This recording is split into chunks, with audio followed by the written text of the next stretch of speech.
First tonight at 5, a deadly home invasion. Good evening to you all. I'm Michelle Kingsfield. And I'm Mark Allen. The twist in this case is that the intruder is the one who was shot to death. Tonight, Dayton police are hoping to close the book on the violent encounter which occurred Saturday in the 1900 block of Burbank Drive, which is in the Dayton View Triangle neighborhood.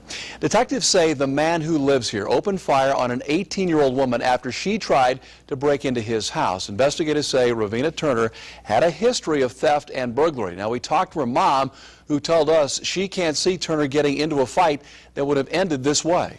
I'm shocked by it, but I mean, today, with the teenagers today, you really don't know what they'll do. Now, Winston also tells us she will remember her daughter as a loving and helpful girl who liked to run track. The case is also renewing the debate about the rights of homeowners to defend themselves against crime. Jordan Burgess discovered your rights when you feel you're threatened. Jordan?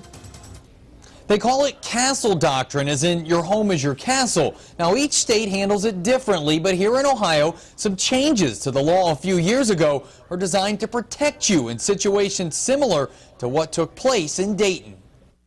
Police are still piecing together what happened inside this Burbank Drive home that left a teenage burglary suspect dead. But if things unfolded like the homeowner says, the law is on his side.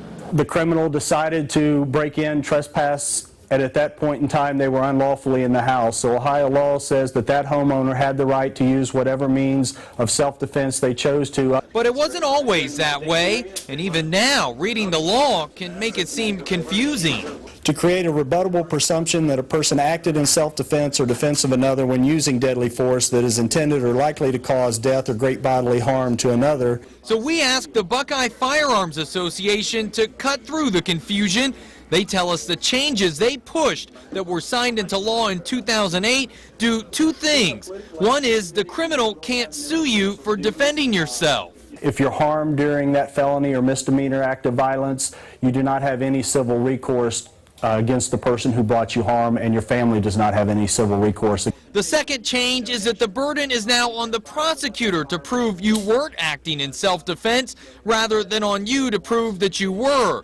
Those with the Buckeye Firearms Association say it's hard enough for people in these cases without having to refute a murder or manslaughter charge. When you go through a situation like this where you're forced to defend yourself or your family, it is one of the most horrendous circumstances anybody could find themselves in. The law applies to any form of self-defense, not just guns. But here at the Vandalia Range and Armory, concealed and carry classes are popular because of people who want to be able to defend themselves. Everybody has to make their own decision on how they choose to keep their family and themselves safe.